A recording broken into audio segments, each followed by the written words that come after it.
अर्जुन को पकड़कर राघव गौतम के पास ले आया था। गौतम अब किसी भी तरह की लापरवाही नहीं बरतना चाहता था। उसने अगले ही पल अर्जुन की निगरानी और कड़ी कर दी। अब उसे बहुत जल्द कोर्ट में पेश करना था, इसलिए गौतम पुलिस स्टेशन में ही रहकर उसके ऊपर नजर रखने लगा। साथ ही उसे इस बात का भी दुख था कि वो राघव और तानिया के साथ टाइम नहीं बिता पा रहा था। अर्जुन को गौतम के हवाले करने के बाद राघव सीधे घर की तरफ निकल गया। तानिया उसे आसपास न देखकर बहुत परेशान हो गई। उसने राघव को देखते ही गले लगा लिया। दोनों ने बहुत टाइम बाद साथ में इतना अच्छा समय गुजारा था। घर बदलने के बाद दोनों ने ही एक दूसरे के ऊपर ध्यान देना छोड़ दिया था। सुबह की पहली कॉफी पीने के बाद दोनों ही मिलकर खिड़की से बाहर देखने लगे। दोनों को ही इस शहर की आबो हवा बहुत अच्छी लग रही थी। कुछ देर बाद ही दोनों मार्केट जाने के लिए निकल गए। उनका काम लगभग पूरा हो चुका था और वो अपने आखिरी दिन में जयपुर घूमना चाहते थे।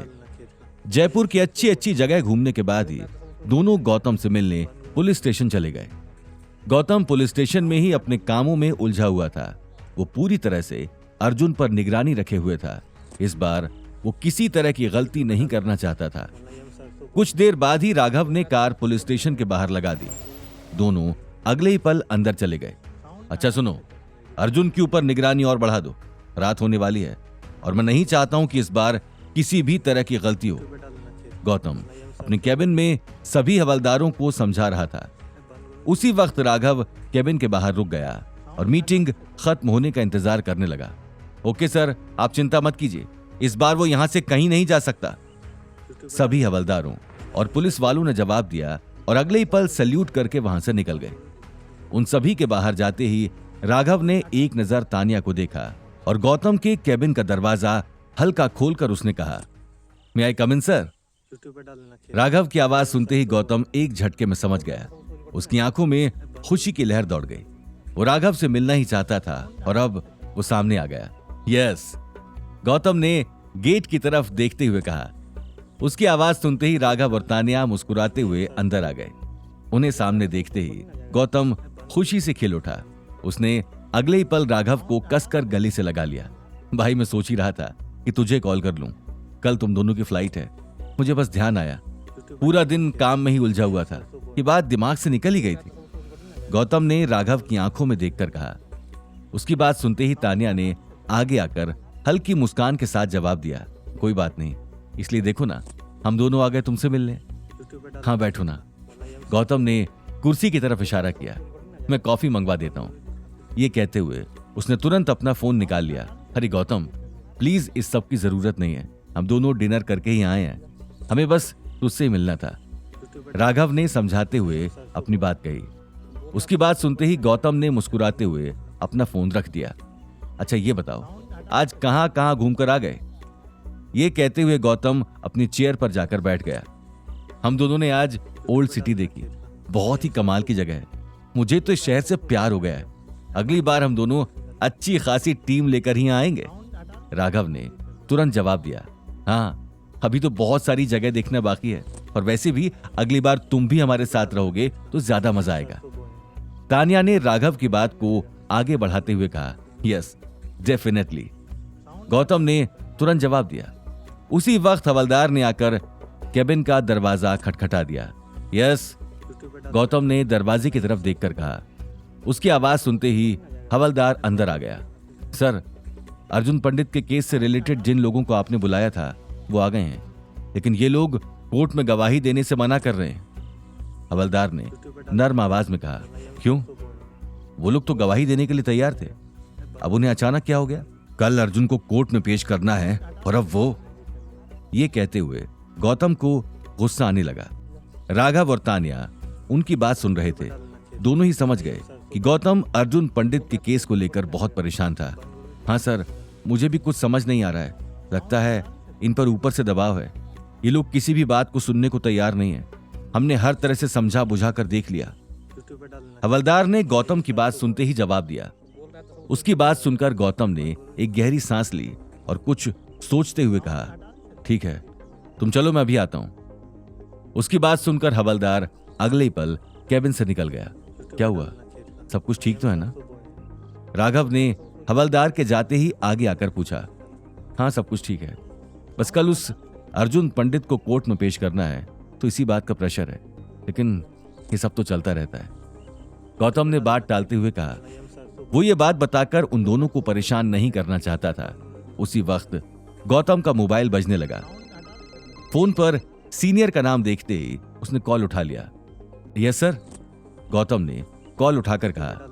गौतम, ये अर्जुन पंडित के केस का क्या माजरा है? जितनी जल्दी हो सके इसे खत्म करो। मैं इस बात को लेकर और परेशान नहीं होना चाहता। इस केस से जुड़े लोगों के साथ तुम्हें जो करना है तुम करो, तुम्हें पूरी छूट है, लेकिन मुझे अब और इसके ऊपर बात नहीं करनी, सीनियर ने कड़क आवाज में कहा। Okay sir, don't worry sir, मैं इस आदमी का केस क्लोज ही कर देता हूं, अब आपको कोई परेशानी नहीं होगी। गौतम ने तुरंत जवाब दिया। गुड, पहले इस आदमी को कोर्ट में पेश करो और खत्म करो इस चैप्टर को। सीनियर ने समझाते हुए अपनी बात कही। यस सर, जय हिंद, गौतम ने जवाब दिया। जय हिंद। सीनियर ने अगले ही पल फोन काट दिया। कॉल काटने के बाद गौतम कुछ सोचने लगा। राघव और तान्या उसकी बात सुनकर एक दूसरे को देखने लगे। सॉरी राघव और तान्या, मुझे जाना होगा, उस अर्जुन पंडित को देखना है, परेशान कर दिया उस आदमी ने। ये कहते हुए गौतम अपनी चेयर से खड़ा हो गया।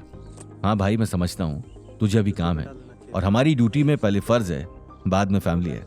हम तो बस तुझसे मिलने आ गए थे। राघव ने यह कहते हुए उसके कंधे पर हाथ रख दिया। उसकी बात सुनकर गौतम मंद मंद मुस्कुराने लगा। वो एक पल के लिए कुछ कह नहीं पाया। हाँ, वैसे भी हम वापस तो आ ही रहे हैं, तानिया ने तुरंत पास आकर कहा।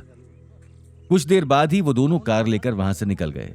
गौतम पूरी तरह से अपने काम में लग चुका था। उसे इस बात की खुशी थी कि राघव और तान्या उससे मिलने पुलिस स्टेशन तक आए थे।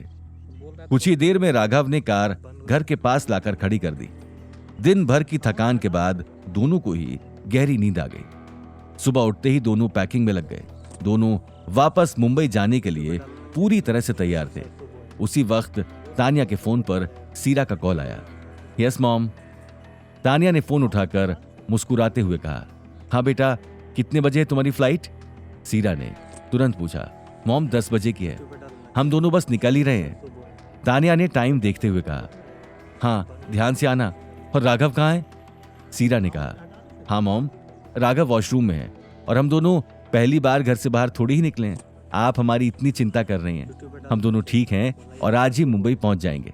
मैं आते ही आपसे मिलती हूं, तान्या ने मुस्कुराते हुए जवाब दिया। अरे बेटा, चिंता तो रहती है ना, अब मां हूं तो चिंता तो होगी ही, सीरा ने समझाते हुए जवाब दिया। ओके मॉम, बाय, मैं रख रही हूं, अब निकलना है, तान्या ने मुस्कुराते हुए कहा। ओके बेटा, सीरा ने जवाब दिया। तान्या मन ही मन मुस्कुराने लगी। अगले ही पल उसने फोन काट दिया। मेरी फिल्मी माँ, इन्हें तो किसी रियलिटी शो में होना चाहिए था, अच्छे अच्छे एक्ट्रेस को मात दे देंगी। ये कहते हुए तान्या हंसने लगी। उसी वक्त राघव वॉशरूम से आकर बैग पैक करने लगा। उसने तान्या को मुस्कुराते हुए देखकर पूछा, क्या हुआ? ऐसी कौन सी बात याद आ गई जो मन ही मन मुस्कुरा रही हो? अरे कुछ नहीं, वो बस माँ का कॉल आया था, उन्हीं की बात पर हंस रही थी। आजकल बहुत ही ज्यादा फिल्मी हो गई हैं, फिल्मी बातें करने लगी हैं, तान्या ने हंसते हुए जवाब दिया। राघव भी उसकी बात सुनते ही तेज तेज हंसने लगा। हाँ, लेकिन मुझे लगता है फिल्मी वो पहले से ही थी, राघव ने तुरंत कहा। इस बात पर दोनों को हंसी आ गई। कुछ देर बाद ही दोनों घर से एयरपोर्ट जाने के लिए निकल गए। कुछ ही घंटों में वो मुंबई पहुंच गए। मुंबई पहुंचते ही दोनों के कानों में वही शोर शराबा गूंजने लगा। मुंबई का वो शोर शराबा सुनकर दोनों एक दूसरे को देखने लगे। वेलकम टू मुंबई, तान्या ने मुस्कुराते हुए कहा। Yes, welcome to Mumbai, Raghav ने जवाब दिया और अगले ही पल ऑटो से दोनों घर की तरफ निकल गए। कुछ ही देर में दोनों घर पहुंच गए। ऑटो से उतरते ही तान्या चारों तरफ घूमकर उस जगह को देखने लगी। उसकी आंखों में एक अजीब तरह की चमक थी। वो अब बहुत जल्द किसी भी तरह से अपने परिवार को वहां से निकालना चाहती थी। चली तान्या, राघव ने यह कहते हुए तान्या के कंधे पर हाथ रख दिया। हाँ, तान्या ने उसके हाथों में अपना हाथ रख दिया। घर के अंदर घुसते ही पीटर और सीरा के चेहरे पर मुस्कान आ गई। आओ आओ बेटा, पीटर ने यह कहते हुए दोनों को गले लगा लिया। डैड, कैसे हो आप? राघव ने मुस्कुराते हुए पूछा। मैं एकदम फिट हूं, अच्छा हूं, पीटर ने तुरंत जवाब दिया। सीरा ने उसी वक्त आकर दोनों को कसकर अपने गले से लगा लिया। मॉम, डैड, मैं आप दोनों के लिए जयपुर से कुछ लेकर आई हूं, तानिया ने मुस्कुराते हुए कहा। क्या? पीटर ने राघव के हाथों से बैग लेकर बेड पर रख दिया। पीटर की बात सुनते ही तानिया ने बैग से 2 बैग निकाल लिए। दोनों बैग्स में अलग अलग गिफ्ट्स थे। तानिया ने एक बैग से सूट निकालकर सीरा को दे दिया और एक बैग से स्पोर्ट्स शूज निकालकर पीटर को दे दिए। सीरा और पीटर दोनों ही उन गिफ्ट्स को देखकर खुश हो गए। बेटा, इसकी क्या जरूरत थी? सीरा ने गिफ्ट को एक तरफ रखकर कहा। मॉम प्लीज, इतने दिनों बाद तो मैं आपके लिए कुछ लाई हूं, आप बस ये पहन लेना। तानिया ने तुरंत जवाब दिया। हाँ मॉम डैड, पर वैसे भी ज्यादा महंगा गिफ्ट नहीं है। ये कहते हुए राघव चेयर पर जाकर बैठ गया। उसकी बात सुनकर पीटर और सीरा आगे कुछ बोल नहीं पाए। ठीक है, चलो तुम दोनों बैठो, मैं कॉफी बनाकर लाती हूं। ये कहते हुए सीरा किचन में चली गई। कैसा रहा तुम दोनों का जयपुर का सफर? पीटर ने उसी वक्त मुस्कुराते हुए पूछा। बहुत अमेजिंग डैड, बहुत कमाल की जगह है। राघव ने एक गहरी सांस लेकर कहा। हाँ डैड, सच में। तानिया ने हल्की मुस्कान के साथ कहा। कुछ देर बाद वो दोनों पीटर को जयपुर के बारे में बताने लगे। सीरा भी तब तक कॉफी लेकर आ चुकी थी। पीटर और सीरा दोनों ही पूरे ध्यान से उनकी बात सुन रहे थे। उन दोनों के घर वापस आने के बाद से ही एक खुशी की लहर पूरे घर में फैल गई। उसी वक्त राघव का मोबाइल बजने लगा। उसने मोबाइल निकालकर मोबाइल की स्क्रीन पर नजर डाली। स्क्रीन पर मिस्टर बजाज का नाम देखते ही उसने सभी को शांत करते हुए कहा, 1 मिनट, मिस्टर बजाज का फोन है। ये कहते ही राघव ने फोन उठा लिया। सभी ध्यान से राघव को देखने लगे। इन्हें कैसे पता चला कि हम दोनों मुंबई पहुंच गए? तानिया ने धीमी आवाज में कहा और राघव के पास आकर बैठ गई। Yes sir, how are you? Raghav ने फोन उठाते ही मुस्कुराते हुए कहा, आई एम गुड राघव, तुम कैसे हो? मिस्टर बजाज ने तुरंत जवाब दिया, मैं ठीक हूं सर, बस थोड़ी देर पहले ही मैं और तानिया जयपुर से आए हैं, मैं आपको कॉल ही करने वाला था। राघव ने तानिया को देखते हुए कहा, हो गुड गुड, ये तो बहुत ही अच्छी खबर है। तो फिर हम आज मिल लेते हैं, अगर तुम कंफर्टेबल हो तो, क्योंकि मैं जल्द से जल्द शादी की तैयारियां शुरू करना चाहता हूं, मिस्टर बजाज ने समझाते हुए कहा। उनकी बात सुनते ही राघव तानिया को देखने लगा और उसे इशारे से बताने लगा। तानिया ने एक पल सोचकर हां कर दिया। ओके सर, आज मिल लेते हैं, बताइए कितने बजे मिलना है? राघव ने तुरंत कहा, 7 बजे, पृथ्वी कैफे। मिस्टर बजाज ने तुरंत जवाब दिया, कूल सर, हम दोनों पहुंच जाएंगे। राघव ने मुस्कुराते हुए जवाब दिया, okay, see you then. Mister Bajaj ने मुस्कुराते हुए कहा और अगले पल फोन काट दिया। कॉल कटने के बाद राघव मुस्कुराते हुए तानिया को देखने लगा। रेडी हो जाओ तानिया, 7 बजे मिस्टर बजाज से मिलना है। ये कहते हुए राघव अपनी घड़ी में टाइम देखने लगा। उसकी बात सुनते ही तानिया की आंखों में गहरी चमक आ गई। वो अब पूरी तरह से तैयार थी, उसे आगे का रास्ता साफ दिखाई दे रहा था। क्या मिस्टर बजाज को राघव और तानिया की पसंद की हुई डेस्टिनेशन पसंद आएगी? आखिर कैसी होगी उन दोनों की मिस्टर बजाज के साथ मीटिंग? आखिर कौन कौन जुड़ने वाला था उन दोनों की कंपनी सोलमेट में? आखिर क्या होंगे इन सवालों के जवाब? कमेंट बॉक्स में कमेंट करके जरूर बताएं। यूट्यूब पे डालना खेत का, मतलब ये हम सरसों बोए हैं। बोल रहा है तो सब उसमें रिकॉर्डिंग ना जाएगा। बंद करो, दूसरा फिर से चालू करो। साउंड हटा नहीं सकता, एडिट करके।